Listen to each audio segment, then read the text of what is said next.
नमस्कार दोस्तों, मैं राष्ट्र इंडिया न्यूज़ चैनल से आज हमारे साथ में हैं छतरपुर शहर की एक ऊर्जावान कार्यकर्ता जो कांग्रेस की महिला सेवा दल की जो बुंदेलखंड की प्रभारी हैं। आइए उनसे रूबरू होते हैं और उनसे कांग्रेस के कई मुद्दों पर भी बात करेंगे। राजनीति में कैसे सक्रिय हुई, किस तरह राजनीति में उनका मोड़ आया और क्यों राजनीति, तो हम इस तरह की कई मुद्दों पर उनसे आज चर्चा करेंगे। पहले तो मैम आपका राष्ट्र इंडिया में बहुत बहुत धन्यवाद। और अभी मकर संक्रांति आ रही है, उसकी भी आपको बहुत आपको भी मकर संक्रांति की और नए वर्ष की बहुत बहुत शुभकामनाएं। जी। मेरा एक सबसे बड़ा मुद्दा, कांग्रेस पार्टी में आप काफ़ी लंबे समय से काम कर रही हैं। कांग्रेस पार्टी ने आपको कई प्रकार के दायित्व भी सौंपे हैं, जैसे कि अभी सूचना अधिकार प्रकोष्ठ की आपको अध्यक्ष बनाया गया है, तो ये क्या है सूचना प्रकार? मध्य प्रदेश सरकार में जब कांग्रेस की सरकार ने सूचना अधिकार अधिनियम लाई थी, इसका पूरा उद्देश्य ये है कि शिक्षा, स्वास्थ्य या जो भी शासन से संबंधित योजनाएं हैं जो जनमानस तक नहीं पहुंच पा रही हैं, और कांग्रेस का एक मानना था कि आम नागरिक को ये पता होना चाहिए कि शासन उनके लिए क्या कर रहा है, जिसके लिए वो कैसे जान सकते हैं। तो हर विभाग में सूचना का अधिकार अधिनियम पारित हुआ था, जिससे एक साधारण से साधारण व्यक्ति भी ये जान सकता है कि सरकार उनके लिए क्या कर रही है। आरटीआई जिसे हम जैसे बोलते हैं। 2005 सूचना अधिकार का ये हुआ था, लग भी रहे हैं, लेकिन कहीं ना कहीं इसमें ऐसे भी आ रहे हैं, कई लोग जानकारी भी नहीं देते हैं, अप्लाई करने के बाद में भी नहीं देते हैं। तो आपके द्वारा इस तरह की जो सूचना के अधिकार में परेशानी आती है, लोगों को नहीं मिले, आप किस तरह का आगे बढ़ेंगे? देखिए, निश्चित तौर पे पार्टी ने आज तक मुझे जो भी जिम्मेदारियां सौंपी हैं, मैंने उनका बखूबी किया है, पालन किया है, जिम्मेदारियों का निर्वहन कर्तव्यों का किया है। और ये सूचना के अधिकार प्रकोष्ठ की जो नई जिम्मेदारी मुझे वरिष्ठ नेतृत्व ने दी है, माननीय कमलनाथ जी के मनसानुसार, हमारे छतरपुर जिला कांग्रेस कमेटी के सम्मानीय अध्यक्ष लखनलाल पटेल जी के अनुसार, हम सब मिलकर एकजुट होकर कार्य करेंगे। और जितना भी शिक्षा, स्वास्थ्य, रोजगार और महिलाओं से संबंधित जो भी शासन की नीतियां पहुंचती हैं आम जनमानस तक, उनका एक एक विभाग से पंचायत स्तर तक हम ब्यौरा लेंगे। और विश्वास मानिए आप, इस नियम का कहीं हम कोई दुरुपयोग ना करके वास्तव स्थिति से लोगों को अवगत कराने का कार्य जैसे करेंगे। आपने महिला की बात करी है कि अभी आप छतरपुर में परामर्श केंद्र में काउंसलर के पोजीशन में बैठती हैं, तो आपने एक चीज़ और देखा होगा कि कई परिवार टूटते हैं, विघटन की स्थिति में हैं। उनको किस तरह मनाती हैं और किस तरह एक परिवार को वापस जोड़ने का प्रयास करती हैं, इसके बारे में क्या कहेंगे? जी, निश्चित तौर पे मैंने जो भी अनुभव किया है, निरंतर पूरे घर विघटन की ओर है। और जिसका मैं कहती हूँ आपसी तालमेल कम होना, सामंजस्य कम होना, या मैं यूँ कहूँ कि लड़कियों में थोड़ी सी सहनशीलता कम होना और लड़कों में बहुत ज़्यादा ईगो आ जाना। उनके परिवार के लोग भी इन्वॉल्व होते हैं, माएँ बहुत ज़्यादा बच्चों को थोड़ा सा सह दे देती हैं। कई चीज़ों में मैं देखती हूँ, पर फिर भी अपने पूरे प्रयास से, माँ भगवती की कृपा से प्रयास करती हूँ।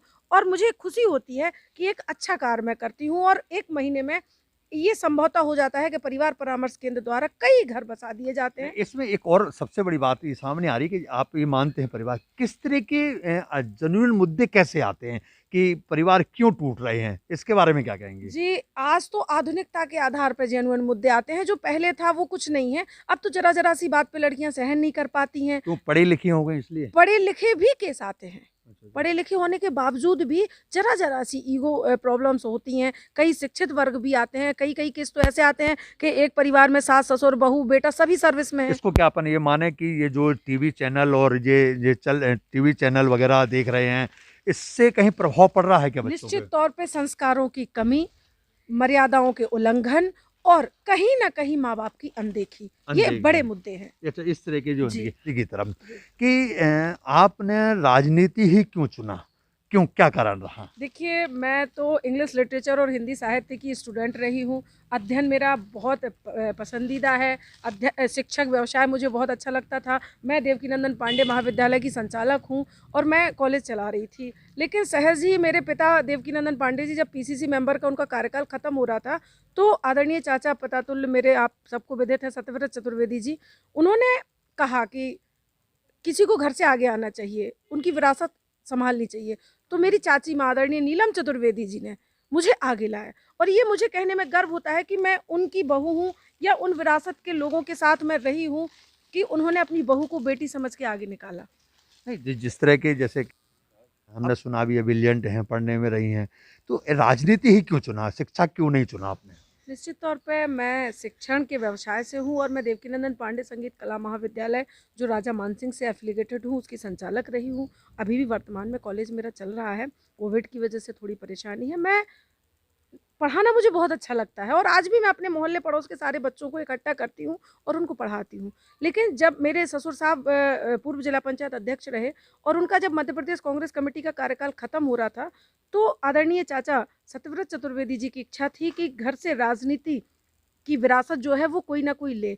और निश्चित तौर पे मेरे ससुर साहब ने और मुझे सब लोगों ने कहा, पर मुझे मुख्य रूप से राजनीति में लाया मेरी चाची माँ परम आदरणीय नीलम सत्यव्रत चतुर्वेदी जी ने, जिन्होंने अपना आशीर्वाद मुझे दिया और मैं उनके आशीर्वाद से राजनीति में आई। जैसे कि हमने सुना है कि आपके ससुर साहब भी जिला पंचायत अध्यक्ष के पद पे भी रहे हैं, काफ़ी टाइम लिए। लेकिन कहीं उनकी प्रेरणा तो नहीं साथ में जगी कि हमारे परिवार में राजनीति के शुरू से चलती आ रही है, तो हम भी राजनीति में, और इसमें क्या कहें? निश्चित तौर पे मैं आपको बताऊं, ऑनेस्टली मेरे अंदर पॉलिटिक्स और राजनीति को लेके बचपन से ही प्रेम था। अगर सब्जेक्ट तो पॉलिटिक्स नहीं था। मैं आपको सच बताऊं, मेरा सब्जेक्ट पॉलिटिकल साइंस था, पर कोइंसिडेंस ऐसा हुआ कि जतारा कॉलेज जहाँ से मैं अध्ययनरत थी, वहाँ कुछ विसंगतियाँ ऐसी हुई कि मुझे लास्ट मोमेंट पर पॉलिटिकल साइंस बदल के हिंदी लिटरेचर लेना पड़ा। जी। तो अच्छा, एक चीज़ और बताइए, मैंने आपको कई रैलियों में भी देखा है और कई जगह भी देखा है, तो आप बड़ा ऊर्जा के साथ काम करती है। आपके जब मैंने नारे भी सुने हैं, तो आप बड़ी ऊर्जा से देती है। ये ऊर्जा एनर्जी कहाँ से पैदा होती है? निश्चित तौर पे ऊर्जा का शक्तिपुंज मेरे ससुर साहब हैं, देवकीनंदन पांडे जी, जिन्होंने मुझे हमेशा नए नए विचारों के साथ साथ बहुत अच्छी अच्छी चीज़ों से अवगत कराया। और बचपन में कहीं ना कहीं मैं जतारा जिला टीकमगढ़ मेरा मायका है, और मैं आपको बताऊं कि जतारा में लक्ष्मण जी किलाधीश का मंदिर है, किले के सरकार घर में विराजमान है। तो मेरी शक्ति पुंज या जो ऊर्जा है वो लक्ष्मण जी हैं हमारे। अच्छा, एक एक और चीज़ बताइए। अब आते हैं राजनीति के प्रदेश की बातों पे, एक मुद्दों पे बात करते हैं कि जैसे कि राजनीति में अभी आप लोगों ने कई घमासान चल रहे हैं, कांग्रेस भाजपा पे आरोप लगाती है, भाजपा कांग्रेस पे आरोप लगाती है, तो इससे कहीं ना कहीं आम जनमानस है जो, वो कहीं ना कहीं पर वंचित नहीं होता है, क्योंकि आरोप प्रत्यारोप की बात आती है लेकिन चलती है। इसमें क्या कहेंगे? जी, निश्चित तौर पे राजनीति चाहे वो किसी भी दल की हो, वो होती आम जनता के लिए है। हम जनहित के मुद्दे उठाने के लिए राजनीति में कदम रखते हैं, और राजनीति एक हिसाब से, मेरे हिसाब से, समाज सेवा है, जो कहीं ना कहीं लोग उसको भूलते जा रहे हैं। और रही बात बीजेपी और कांग्रेस की, निश्चित तौर पर मुझे ये कहने में बिल्कुल कतई शर्म महसूस नहीं होगी कि बीजेपी आज के दौर में स्तरहीन राजनीति कर रही है। समाज सेवा के मुद्दों से तो वो कोसों दूर चले गए हैं। छल, दिखावा और भ्रष्टाचार, और एक हिसाब से भूख भय और भ्रष्टाचार की सरकार, भूख भय और भ्रष्टाचार इनका वो हो गया है। जैसे बीजेपी और आरएसएस के लोग हैं, इनकी जो सोच है, इनकी जो मानसिकता है, वो देश को बांटने की है, देश को जोड़ने की नहीं है। ये धर्म के नाम पर लोगों को गुमराह करते हैं, ये झूठ फैलाते हैं, इवन इनके सामने जो सच्चाई है उसको भी ये नकारते हैं। और आज इन्होंने, आप मेरे पत्रकार भाई हैं, मैं आपसे ही पूछना चाहती हूँ कि अभी पंजाब सरकार पर आरोप लगाया जा रहा, निश्चित तौर पे उन मुद्दों पे मैं आऊँगा बाद में आपसे, लेकिन मेरा ये मानना है, जैसे आपने कहा कि भाजपा अपने से भटक रही है, तो आज से 70 साल कांग्रेस ने राज किया। ऐसा क्यों परिवर्तन हुआ कि भाजपा सरकार वापस आई? मध्य प्रदेश में पिछली, अभी कुछ दिन पहले, इस बार मध्य प्रदेश की आम जनता ने कांग्रेस को सत्ता में बिठाया, क्योंकि प्रयास तो सत्ता पूरा आम जनता ने किया, लेकिन क्या ऐसे कारणों में कारण रहे कि आपकी सत्ता वापस 15 महीने में चली गई? जो योजनाएं आपने किसानों के लिए की थी वो भी नहीं पूरी हुई, तो ऐसा क्या मामला है जी, क्यों गई सरकार आपकी? देखिए, निश्चित तौर पे मुझे ये स्वीकार करने में भी कोई परेशानी नहीं है। हमने 70 साल राज किया और यूं कहें कि एक मजबूत भारत बनाया, लेकिन कहीं ना कुछ कमी हमारी रह गई होगी कि आज जनादेश में हमें कमी मिली। पुनः हमें जनादेश दिया मध्य प्रदेश में, और हमारे अपने लोगों ने ही। कौन है अति आपने? महत्वाकांक्षा, बिल्कुल निसंदेह ज्योतिरादित्य सिंधिया जी। क्यों, आखिर क्यों? अति महत्वाकांक्षा के चलते, अति महत्वाकांक्षा के चलते उन्होंने मध्य प्रदेश की भोली भाली जनता के साथ छलावा किया अपने निजी स्वार्थ में। निजी स्वार्थ तो है, लेकिन कहते हैं कि कहीं ना कहीं आपके शीर्ष जो नेता हैं उनका भी कुछ निजी स्वार्थ था क्या? मैं रखी तो ये भी कोई मामले थे क्या? नहीं, देखिए, ये कहीं से दूर तलक कोई मुद्दा नहीं है। मैं आज आपसे ही पूछना चाहती हूँ, जिस शब्द को लेके मैं उस मंच पे थी, जिस शब्द को लेके सिंधिया जी सड़कों पे उतरने की बात कह के और उन्होंने मध्य प्रदेश की जनता को सड़कों पे उतरने पे मजबूर कर दिया, कटोरा मांगने के लिए मजबूर कर दिया, ये ऐसा लोकतंत्र की हत्या कर दी, खत्म कर दिया पूरे लोकतंत्र को। मैं आपसे पूछना चाहती हूँ, क्या सिंधिया जी सड़कों पे उतरे? मैं सिंधिया जी के लिए पूछना चाहती हूँ, उन अतिथि शिक्षकों के लिए। अभी वर्तमान में अतिथि शिक्षकों की क्या स्थिति है? मैं अभी आरटीआई नहीं, का वो तो कांग्रेस ने भी कहा था कि हम अतिथि शिक्षकों को, जब चुनाव से पहले कांग्रेस ने ये कहा था कि हम अतिथि शिक्षकों को परमानेंट करेंगे, और इस तरह कई ऐसे लुभावनी वादे किए थे, किसानों को भी किए थे। तो आपकी नज़र में कहाँ तक सच्चाई है कि कितने मुद्दे हुए, और कितने मुद्दे भी, और अगर सरकार रहती तो हम क्या करते? ये तो आप अपनी आत्मा पे हाथ रख के पूछिए कि कितने मुद्दे सफल नहीं हुए। माननीय कमलनाथ जी ने क्या नहीं किया? कांग्रेस की सरकार ने किसानों का कर्जा माफ किया, कई किसानों के पास आज प्रमाण पत्र हैं। आज अतिथि शिक्षक हो या कोई भी वादे, हमने वादे नहीं किए, हम झूठ नहीं बोलते, हम छल की राजनीति नहीं करते, हम वचन देते हैं और हम वचन निभाते हैं। कमलनाथ जी ने जो वचन पत्र दिया था, उसका समय जितना आया उतना हमने किया, पूरे वादे किए। सबसे पहले हस्ताक्षर कर्जा माफी में की थे माननीय कमलनाथ जी ने, लेकिन हमारे अपने लोगों ने निसंदेह उन्होंने धोखा दिया और आज हम असफल हो गए अपने वादों को पूरा करने में। पर पूर्ण बहुमत से 2023 में हम आएंगे और अपने एक एक वचन को हम निभाएंगे। और जो ज्योतिरादित्य सिंधिया ने उस दिन कहा था, मैं आज कहती हूँ कि हमारा जो वचन पत्र है, हमारा जो मैनिफेस्टो होगा, उसका एक एक शब्द हमारे लिए संविधान के बराबर होगा और हम उसका अक्षरशः पालन करेंगे। अच्छा, एक चीज़ बताइए, जैसे कि मैं एक मुद्दे की बात कर रहा हूँ राजनीति पे विषय पे, कि क्या अभी बीच में आपके जब सरकार बदली तो कुछ मंत्री भी भाजपा में आ गए, या कुछ, तो एक दूसरे पे हम आरोप तो लगाते हैं, पहले सिंधिया जी बहुत अच्छे थे, अब सिंधिया जी बुरे हो गए। भाई, इस तरह की क्यों राजनीति में ये बातें, कांग्रेस या भाजपा में पर्टिकुलर, चाहे वो भाजपा हो चाहे वो कांग्रेस हो, जिसके पाले में जो है वो अच्छा है, और उसके पाले में वो नहीं है वो खराब है, ऐसा क्यों होता है? जी, निश्चित तौर पे ये गलत बात है। मैंने कभी ये नहीं कहा कि सिंधिया जी बुरे हैं। सिंधिया जी उस समय भी अच्छे थे, सिंधिया जी आज भी अच्छे हैं। अगर वो जनता के लिए काम करते हैं तो वो आगे भी अच्छे रहेंगे। लेकिन उन्होंने जो लोकतंत्र की हत्या की है, सिंधिया जी इसलिए बुरे हैं। सिंधिया जी के पास क्या नहीं था? शिक्षा, स्वास्थ्य, सारे मंत्रालय सिंधिया जी के अपने विभाग में थे, सारे मंत्री उनके थे। हमने सुना प्रदेश अध्यक्ष नहीं बनाया इसने। देखिए, सिंधिया जी की उम्र क्या है और उम्र के अनुसार आप उनका एक वीडियो, उनका इंटरव्यू स्वयं देखिए, जब उन्होंने ये कहा था कि मेरी उम्र के अनुसार के हिसाब से भी कांग्रेस ने मुझे बहुत कुछ दिया। जिस उम्र में सिंधिया जी को हाई कमान के बगल में बैठने का अवसर मिला, आप इसको क्या कम मानते हैं? सिंधिया जी को क्या नहीं दिया? हमारी चलिए, मैं एक काम करते हूँ, उनको अपन बाद में जी मुद्दे उठा दे, मैं आप पे बात करता हूँ। मैं जी बताना कि आपको आज की प्रवेश की राजनीति कैसी लगती है। एक देखो, मैं पर्टिकुलर दीप्ति जी पांडे जी से पूछ रहा जी हूँ, जी मैं ना एक कांग्रेस के नेता से पूछ रहा हूँ, ना मैं किसी से पूछ रहा हूँ, कि आज की आपकी राजनीति जो है आपको कैसी लगी? निश्चित तौर पे मैं जिस पावन भूमि पे बैठी हूँ, हम यहाँ बैठे हैं, मंदिर प्रांगण है, निश्चित तौर पे आज के परिवेश की जो राजनीति है, छल कपट और ये कहना चाहिए धोखे की, षड्यंत्र की, लोकतंत्र की हत्या की, ये राजनीति बहुत गंदी राजनीति है। क्योंकि हम सब लोकतंत्र से हैं। भारत का लोकतंत्र मजबूत होगा, भारत का संविधान मजबूत होगा, तो भारत के लोग मजबूत होंगे। और अगर लोकतंत्र की यूं ही हत्याएं चलती रहीं और लोकतंत्र की हत्या के यूं ही षड्यंत्र रचते रहे, तो ये राजनीति निश्चित मानिए गर्त की ओर है। और विश्वास मानिए आप, मैं एक पावन हृदय से कह रही हूँ कि वो दिन दूर नहीं जब हम आर्थिक, मानसिक, शैक्षणिक गुलामी की जंजीरों में फिर जकड़ जाएंगे और हमें फिर हमें उठना पड़ेगा। सालों हम पीछे हो जाएंगे और भारत को फिर एक नई आज़ादी की लड़ाई लड़नी पड़ेगी। अभी आप लोगों ने हाल ही में, आप भी थी उस अभी शिक्षा अधिकारी के जी मुद्दों पे आप लोगों ने एक प्रदर्शन किया था, अब कलेक्टर साहब ने उन्हें हटा भी दिया, उसके बारे में क्या कहेंगे? निश्चित तौर पे मैं नवागत कलेक्टर महोदय का आभार व्यक्त करूंगी कि उन्होंने हमारी बात सुनी। हम कांग्रेस के लोग कई बार से विरोध कर रहे थे, आप सब लोगों को विदित है कि उनकी शिक्षा के सम्मान में, अध्यापकों के सम्मान में हम एक प्रदर्शन कर रहे थे। हम जनहित के मुद्दों पे बात कर रहे थे और डीओ की भ्रष्टाचारी किसी से छुपी नहीं है। निश्चित तौर पे वो भ्रष्ट थे और उनको हटा दिया गया। इसके लिए हम उनका, कलेक्टर महोदय का धन्यवाद देंगे। लेकिन ये जब लोग इतना गलत कर लें उसके बाद हटाना, ये सही नहीं है।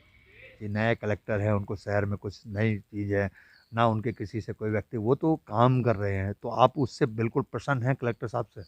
देखिए, निश्चित तौर पे मैं आपको बताऊं कि मैं तो उस विचारधारा की हूँ कि अगर मेरा विरोधी भी अच्छा कार्य कर रहा होगा तो मैं मुक्त कंठ से अच्छा, उसकी एक चीज़ सराहना और बताइए, राजनीति भी वहाँ से साका करना चाहती है, विधानसभा टिकट की भी मांग की थी शायद आपने, तो क्या कारण रहा जो आपको टिकट नहीं मिली और क्या देखिए, टिकट का तो कारण बड़ी विडंबनाओं भरा है। उस समय जब मैं पूरे विधानसभा का दौरा कर रही थी तो ईश्वर की ऐसी मर्जी हुई या कृपा हुई कि मेरा टिकट मांगने का समय ही मुझसे खो गया, और ये मैं जानती हूँ कि ये मेरा दुर्भाग्य है।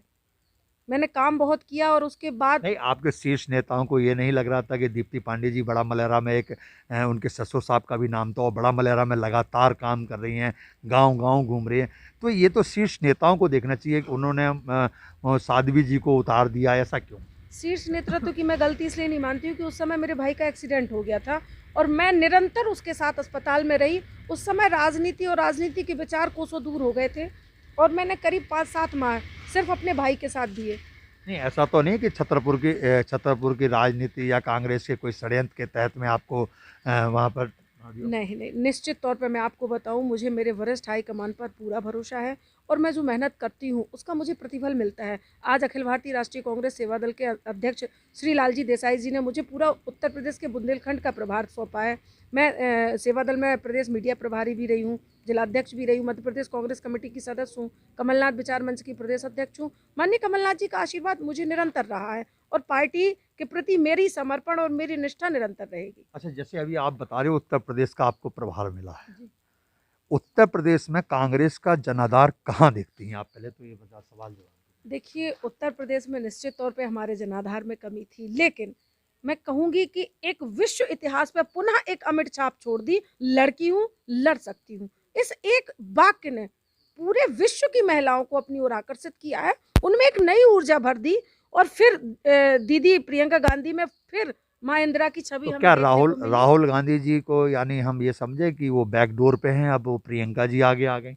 देखिए, ये आप लोगों की गलतफ़हमी है। हम सबके नेता राहुल गांधी हैं और मैं आपको एक बात फिर बता दूँ, इस इंटरव्यू को वो कहते हैं ना कि सनद रहे वक़्त पे काम आवे। इस इंटरव्यू का ये क्षण सनद रहे जो वक़्त पे काम आए। राहुल गांधी देश का वो नेता बन के उभरेगा कि पूरा विश्व उसे सलाम करेगा, क्योंकि जो बुद्धिमान हैं, जो लोग पढ़े लिखे हैं, जो लोग देश को गंभीरता से और दिल से चाहते हैं, वो राहुल जी को बहुत चाहते हैं। आपके ही बड़ी वरिष्ठ पार्टी के वरिष्ठ नेता ही तो कहीं ना कहीं दृढ़ आवाजों में विरोध भी कर रहे हैं, कई कई स्टेटमेंट ऐसे आए हैं। मुझे तो बिल्कुल भी जानकारी नहीं है। मैं आपसे पूछूंगी, सारे नेताओं में राहुल गांधी जी की एजुकेशन, उनकी प्रामाणिकता देख लीजिए, चाहे कराटे के मामले क्या में हो। राजनीति आज की प्रदेश की राजनीति क्या एजुकेशन पे चल रही है? यही तो भारत की विडंबना है, यही तो भारत का दुर्भाग्य है कि वो छल कपट और झूठ के आवेश में एक क्षण में इतने जल्दी आ जाते हैं कि वो वास्तविक धरातल से दूर हो जाते हैं। आपके कांग्रेस के पंजाब के मुख्यमंत्री पूर्व इतने दिग्गज नेता, जिनका पंजाब में अपना एक लोकप्रिय नेता थे, जब मुख्यमंत्री बने आज उसने उनको कांग्रेस ने उनको दरकिनार कर दिया, तो ये कहीं ना कहीं पर ये नहीं दिख रही कि कांग्रेस में विघटन की वो बू आ रही है? पहले मैं आपके एक प्रश्न का जवाब दूं, इस प्रश्न पर मैं आती हूँ। मैं राहुल गांधी की बात कर रही थी, देश का पहला नेता है या भारत माता का पहला बेटा है जिसने आपको आगाह किया था कि कोरोना आने वाला है, कोरोना की लहर से आपको बचना पड़ेगा। देश का पहला व्यक्ति है जिसने आपको सावधान किया, सचेत किया, पर पूरे भारत ने उसका पप्पू बना के मजाक उड़ा लिया। वो मजाक राहुल गांधी का नहीं था। नहीं, पप्पू तो राजनीति चुनाव में था, लेकिन कोविड में भी था, कोरोना कोरोना में भी किसी ने राहुल गांधी को सीरियस नहीं लिया। वो कहते जा रहे हैं कि आर्थिक सुनामी आएगी। आज भूख भय और भ्रष्टाचार की आर्थिक सुनामी भारत के कोने कोने में है, फिर भी लोगों को यकीन नहीं हो रहा है। नहीं, लेकिन मैं एक बात को मानूं कि अगर कांग्रेस का सरकार होती, मान लो भाजपा ना होती या कांग्रेस होती, तो जिस तरह से ये आपदा चल रही है, हमें पूरे देश को, चाहे वो पार्टी कांग्रेस हो, सपा हो, भाजपा हो, कोई भी हो, हमें इस टाइम पे अपने देश के एकजुट रहना चाहिए, ना कि एक दूसरे की टांगें खींचना चाहिए। ये कहीं मेरा मेरा जो व्यक्तिगत राय है, तो इसमें क्या विचार आपकी अंतरात्मा से मैं पूछना चाहता हूँ, ये क्या देखिए, विचार? निश्चित तौर पे मैं अंतरात्मा की ही बात कर रही हूँ। माननीय सोनिया गांधी के सख्त निर्देश होते हैं कि आप जाइए, कोविड में बढ़ चढ़ के काम कीजिए। और मेरे कांग्रेस के एक-एक सिपाही ने, चाहे वो किसी भी विंग्स का हो, एक-एक सिपाही ने भरसक सड़कों पे आके कोरोना में लोगों की मदद की है। अब आप पंजाब सरकार की बात कर रहे हैं, कमलनाथ जी, आप मेरे जो भी आप आरोप लगा रहे हैं या जो भी आपके प्रश्न है मीडिया के, निश्चित तौर पे पार्टी में उन लोगों की कतई जगह नहीं है जो लोग दोगले हैं। पार्टी में उन लोगों की कतई जगह नहीं है जो केवल अपने निज स्वार्थ के लिए पार्टी से जुड़े हैं। और पंजाब सरकार हो, अभी आप ने उस प्रश्न को भी टाला, मैं फिर कहूँगी, माननीय सोनिया गांधी जी ने तो कहा है कि आप पंजाब में प्रधानमंत्री जी की एक सुरक्षा एक में चूक हुई, आप जाँच नहीं नहीं करिए, आप जाँच मैं करवाइए बात ना। कर रहा हूँ मुख्यमंत्री जी का, जो कि पार्टी छोड़ के चले गए, जी। क्योंकि कहते हैं कि एक म्यान में दो तलवारें नहीं रहती हैं। ऐसा क्यों हुआ कि आपका इतने पुराने दिग्गज नेता, जो जिन्होंने बरसों से कांग्रेस के अंदर रहे और उन्होंने कांग्रेस पार्टी छोड़ दी, और सिद्धू जी तो अभी भाजपा से कांग्रेस में आए हैं, या कांग्रेस में थे पहले या भाजपा में गए, लेकिन जहां कैप्टन साहब थे वो कंटिन्यू रहे। तो ऐसा क्यों हुआ? तो कहीं ना कहीं ये पार्टी के अंदर एक विघटन की स्थिति भी आती है इसमें। देखिए, क्या है? कभी-कभी हम निज स्वार्थ और अति महत्वाकांक्षा के चलते बहुत गलत निर्णय ले लेते हैं। अभी आप उत्तर प्रदेश पे जाइए ना, कितने बीजेपी के विधायकों ने अपना इस्तीफा देके समाजवादी पार्टी की नहीं, सदस्यता ली है। अब तो चुनाव का समय है ना। नहीं तो क्या है ये निज महत्वाकांक्षा ही तो है। अगर उनमें ये निज महत्व, मौर्य जी को क्या नहीं मिला नहीं उत्तर नहीं प्रदेश में? नहीं नहीं, जैसे कैप्टन साहब तो मुख्यमंत्री थे, उनको काय उनकी थी। कुछ ना कुछ स्वार्थ होगा निश्चित तौर पे। पार्टी कभी भी, हाईकमान कभी भी अपने कार्यकर्ताओं के साथ गलत नहीं करती है, कभी भी गलत निर्णय नहीं एक लेती। चीज, हाँ, उत्तर प्रदेश की बात चल रही जी। है कि उत्तर प्रदेश में आप कहाँ, क्योंकि आपने उत्तर प्रदेश में साइकिल का भी साथ दिया, अन्य छोटे छोटे संगठनों को भी इकट्ठा करके काम किया, लेकिन आज कंडीशन ये हो चुकी है कि हम ना किसी के संगठन में नहीं, अपने दम पे लड़ेंगे। बिल्कुल। तो ऐसा क्यों, क्या उन संगठनों ने कांग्रेस को सपोर्ट में नहीं लिया कि आप लोग नहीं गए? क्या है? नहीं, ये कार्यकर्ताओं की मांग थी। ये निश्चित तौर पे, मैं उत्तर प्रदेश की प्रभारी हूँ, ये हम सब लोगों की वहाँ मांग थी। इस बार माननीय प्रियंका जी को सब कार्यकर्ताओं ने कहा था कि हमें अपनी दम पे चुनाव लड़ना है। हमारा रिजल्ट कुछ भी हो, परिणाम कुछ भी हो, हम उसको बिना देखे अपनी दम पे मैदान में आएंगे। और आज लड़की हूँ, लड़ सकती हूँ, आधी आबादी ने ये बता दिया। आप अभी झांसी की मैराथन को उठा के देखिए, बिना बुलाए, बिना बस भेजे, बिना भीड़ में इतनी लड़कियां, 10,000 से ऊपर, 10,000 पहले और 2,000 उस दिन, 12,000 तो ऑन रिकॉर्ड है। ये उत्तर प्रदेश में लेकिन स्थितियां एक बदल एक रही चीज बताइए, जैसे मध्य प्रदेश में मैं बार बार आपसे कह रहा हूँ कि कोविड की तीसरी लहर भी आ गई है, जी। लेकिन कहीं ना कहीं पर चाहे वो कांग्रेस हो या चाहे वो भाजपा हो, एक दूसरे की टांग खींच रही है। क्या हमारा देश है, हमारा मध्य प्रदेश है, या हम यहाँ के वासी हैं? हमें ये नहीं देखना चाहिए कि हम इस टाइम पे ना लड़ें? अगर इससे नहीं लड़ेंगे तो क्या राजनीति नहीं होगी क्या हमारी? अगर जनता जनता नहीं देखती है क्या? क्या होता है कि जनता आज के टाइम पे वो जनता नहीं है जो नहीं देखती, वो होशियार हो चुकी है। जो धरातल पे दिखता है, जैसे दीप्ति पांडे जी धरातल पे दिखती हैं, तो शहर देखता है कि दीप्ति पांडे जी काम कर रही है। दीप्ति पांडे जी समाज सेवी हैं, वो भी दुनिया देख रही है। तो कहीं ना कहीं हमारे नेताओं को ये देखना चाहिए कि इस संकट की घड़ी में चाहे मोदी जी बैठ जाएं, चाहे राहुल जी बैठ जाएं, चाहे ममता जी बैठ जाएं, चाहे केजरीवाल बैठ जाए, लेकिन देश सौपरी है और हम आप बाद में हैं। ऐसा होना चाहिए कि नहीं होना चाहिए? ये 100% सही है, पर इसकी नैतिकता की जिम्मेदारी और उनका पाठ आरएसएस और बीजेपी के नहीं, लोगों मैं को मैं पढ़ना मुद्दों जरूरी की है। बात नहीं करूंगा, नहीं, मैं तो सबकी बात करने पूछ रहा हूँ ना। मुझे भाजपा से मतलब है ना तो कांग्रेस से वही मतलब। तो मैं आपको बता हाँ, रही हूँ कि हाँ। पहले उनको ये जरूरी है। अगर वो अपना जुलूस निकाल के, फूल माला पहन के निकलते हैं और दोस्त कांग्रेस पे मरते हैं। कांग्रेस तो काम करती है, कांग्रेस कभी किसी की टांग नहीं खींचती, कांग्रेस कभी किसी पे व्यंग नहीं करती, कांग्रेस कभी किसी को हतोत्साहित नहीं करती। कांग्रेस काम करती है और काम करने के लिए प्रेरित करती है। लेकिन निरंतर आप देखते होंगे कि बीजेपी के जितने भी नेता हैं, यहाँ तक कि मैं छुड़वैया नेता भी कहूंगी, जो छुड़वैया नेता है वो भी एक फूल माला गले में डाल के आरोप कांग्रेस पे लगा देते हैं। उनको फील्ड में जाना है, फोटो खिंचाने, माला पहन के, और काम अगर कांग्रेस कर रही है तो वो आरोप लगाना शुरू कर देते हैं। मैं उनसे भी यही कहूंगी, कई लोगों को चिंता होती है कि राजस्थान में या पंजाब में या कहीं महिलाओं के साथ गलत हो रहा। अरे मैं आपसे पूछती हूँ, आपके छतरपुर में 8 दिन पहले अगर किसी दलित लड़की के साथ कुछ हुआ है तो उसकी चिंता क्यों नहीं है? लोग राजस्थान में जाते हैं कि आपके छतरपुर की माँ बहन बेटी, आपकी माँ बहन नहीं है? नहीं, वो तो कांग्रेस भी जाती है, पुतला फूंकने होते हैं जब।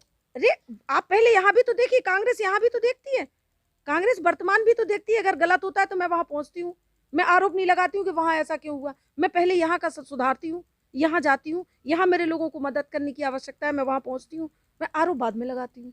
अच्छा, एक चीज़ अब आ जाते हैं पंजाब के ऊपर लेके बात है, जो कि अभी प्रधानमंत्री की सुरक्षा को लेकर एक बवाल मचा हुआ है जी। कि क्या कारण था। क्योंकि देखो, जब प्रधानमंत्री के दौरे होते हैं, जैसे छतरपुर में भी जब प्रधानमंत्री को महोबा जाना था, तो हमने देखा था उनके गुप्त रूट भी तय किए गए थे, और पूरा पूरा पुलिस प्रशासन, पूरा महकमा पूरा अपने कब्जे में लेके, पूरा उनकी खुद टीम आके कब्जे में लेके करते। तो क्या पंजाब सरकार में आंदोलनकारी पास में थे और वो उन्होंने नहीं ले पाए? ऐसा क्यों? ऐसा क्या? ये क्या हकीकत है? कहाँ तक? देखिए, पहले तो मुझे हँसी नहीं आने चाहिए, क्योंकि हमारे भारत के गौरव है हमारे प्रधानमंत्री, और प्रधानमंत्री एक-एक व्यक्ति का होता है। लेकिन जो प्रश्न आपने किया है, मुझे हँसी उस पे आ गई, क्योंकि प्रश्न में ही आपका जवाब है।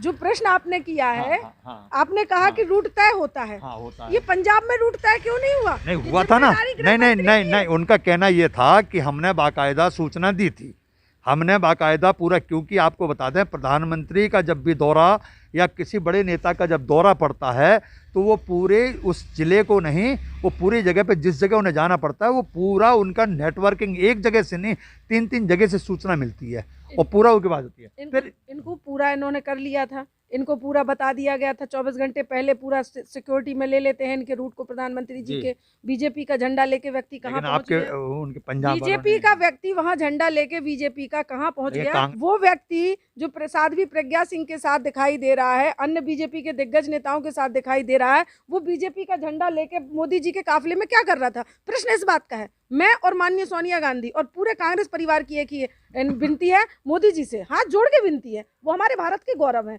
वो जांच खड़ी करें, वो देखें। और ये प्रधानमंत्री का नहीं, रूट वो है। तो कोर्ट का कानून ने जांच तो दे दी, लेकिन आंदोलनकारी, देखो मेरा ये मानना, बीजेपी के झंडे मेरा लेके ये कोई- मानना नहीं है, प्रधानमंत्री देश का एक होता है, जी। वो चाहे आपका होगा, कांग्रेस का होगा, या भाजपा का होगा, या सपा का होगा, देश का प्रधानमंत्री एक है, निश्चित तौर पे। वो सबका है। ये अगर इस प्रकार की, जैसे हम ऐसी, मैं आपको बताऊं, हमने इंदिरा गांधी भी खोई, हमने राजीव गांधी जी भी खोए, इसी, क्योंकि ये चूक हमारी थी। मैं ये नहीं, इस बात का होता है कि हमारे देश की इंदिरा गांधी जी थी हमारी, राजीव गांधी जी थी हमारी, अब मोदी जी भी जैसे काम कर रहे हैं।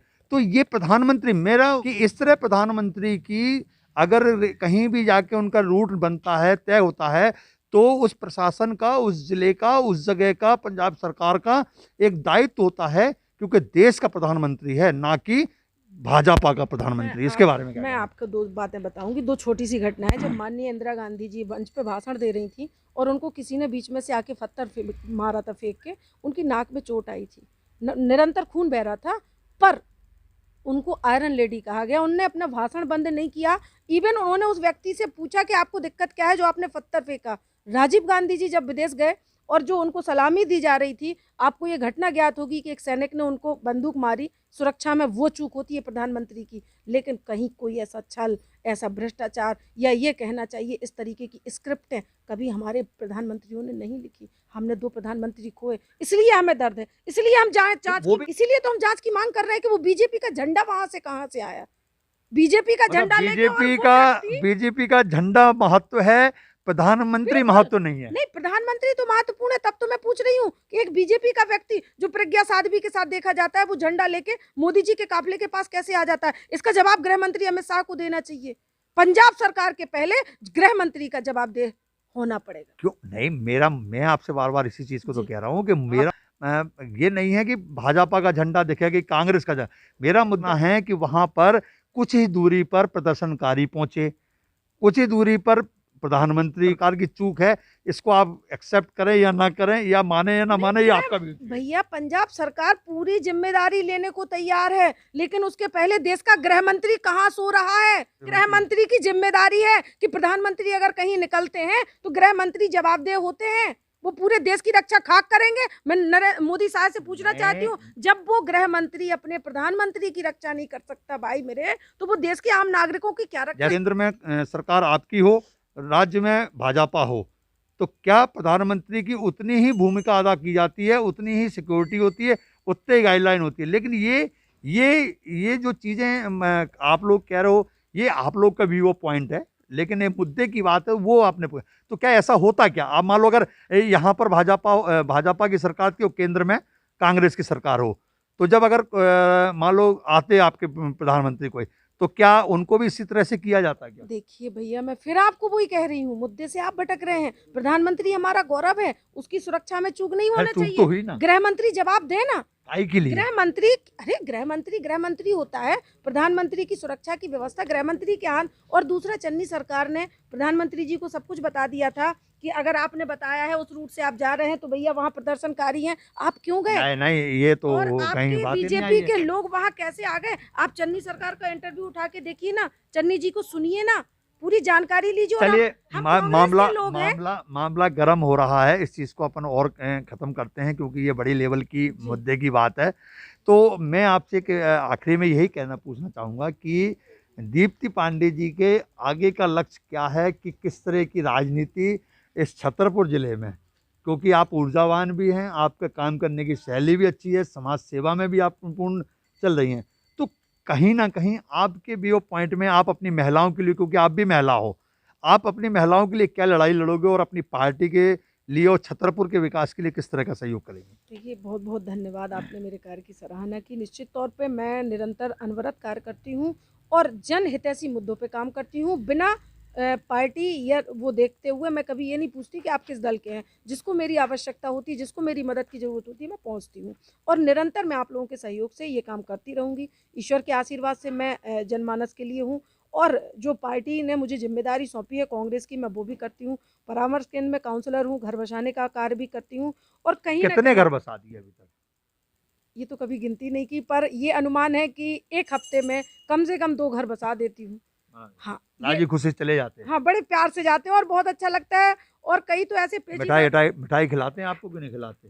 हम ही खिला देते हैं उन्हें, तो सब आप भी अपने खिला लोग देते हैं। हैं। हाँ। तो ये करते हैं। और उसके बाद जो महिलाओं की बात है, तो शिक्षा, स्वास्थ्य और रोजगार और महिलाओं के मुद्दे पे लेके, बेटियों की सुरक्षा पे लेके मैं हमेशा काम करती हूँ। और अभी तो मेरा एक नया विचार आया है जिसको कार्य रूप में परिणत होना है। मैं एक संस्कार केंद्र के नाम से भी एक संस्था का खोलने जा रही हूँ, एक संस्था। मैं चाहती हूँ कि 1 से लेके 8वीं तक के जितने भी बच्चे हैं जो किसी कारण से, जिनके माँ बाप सक्षम नहीं हैं, तो उनको फ्री ऑफ कॉस्ट अध्ययन की व्यवस्था, उनको पुस्तकों की व्यवस्था और उनकी पूरी संस्कारों को देने की जिम्मेदारी, चाहे वो खेल के माध्यम से हो, किसी प्रतियोगिता में भाग लेने के माध्यम से हो, उनके अंदर जो भी रुचि है उसको आगे बढ़ाने का कार्य हमारा वो संस्कार केंद्र करेगा। और जो राजनीति की बात है, जो नई एक जिम्मेदारी मुझे मिली है, बखूबी मैं उसको निभाऊंगी। सूचना का अधिकार प्रकोष्ठ, आप सबको पता है आरटीआई का अपना एक महत्व है। अगर व्यक्तिगत तौर पे हम कहीं किसी विभाग में भ्रष्टाचार के लिए आरटीआई लगाएंगे तो लोग 50 रिश्तेदार बना के घर आ जाते हैं और कहीं ना कहीं हमें झुकना पड़ता है और समाज का मानना पड़ता है। लेकिन ये पार्टी ने जो जिम्मेदारी दी है मुझे, अब वो दबाव नहीं रहेगा। और माननीय कमलनाथ जी के आदेश से मध्य प्रदेश कांग्रेस कमेटी से जो भी विभाग की जानकारी के लिए आरटीआई आएगी, मैं उसको लगाऊंगी और प्रयास करूंगी कि पंचायत स्तर तक, जिला स्तर से लेकर पंचायत स्तर तक पूरे भ्रष्टाचार को सामने रखूं। और कोविड में कितनी राशि आई, शिक्षा, स्वास्थ्य और रोजगार को लेकर सरकार ने जो नियम के अनुसार जो लोगों को दिए हैं, चाहे वो प्रधानमंत्री आवास हो, शौचालय के निर्माण हो, चाहे उज्ज्वला योजना की राशि हो, जो जनधन के खाते हैं, जहां भी सरकार की योजना लोगों तक पहुंची या नहीं पहुंची, उस संबंधित विभाग में आरटीआई लगाने का काम करूंगी। और निश्चित तौर पर प्रयास करूंगी कि छतरपुर में भ्रष्टाचार पर लगाम लग सके। इस बार क्या मानती हैं कि बड़ा मलेरा से टिकट मिल जाएगी? देखिए, मैं तो विश्वास करती हूँ कर्म करने पर। मैं कर्म कर रही हूँ और मेरे ससुर साहब का कहना है कि प्रयास इतना करो कि लोग खुद मांग करें कि तुमको चुनाव लड़ना है। और मेरा भी वही मानना है कि मैं इस हद तक काम करूं कि मेरे लोग मुझे चुनाव लड़वाने के लिए कहें, मेरा वरिष्ठ नेतृत्व मुझसे कहे कि तुमको लड़ना है। और जिस दिन मैं इस लायक हो गई, मैं निश्चित तौर पर चुनाव लड़ूंगी। जी, ये थे मेरे साथ में कांग्रेस पार्टी की दीप्ति पांडे जी, जिन्होंने आपने लगातार सुना होगा कि बाखूबी अपने जवाबों में कहीं हिचकी नहीं और लगातार जवाब देने में भी कहीं चूक नहीं की। लेकिन आपने हर मुद्दे पे बात की, राजनीति से लेके, एक घर प्रवेश से लेके, किस तरह काम करती है, समाज सेवा से लेकर, लेकिन बाखूबी अपने शब्दों के चयनों से उन्होंने कहीं ना कहीं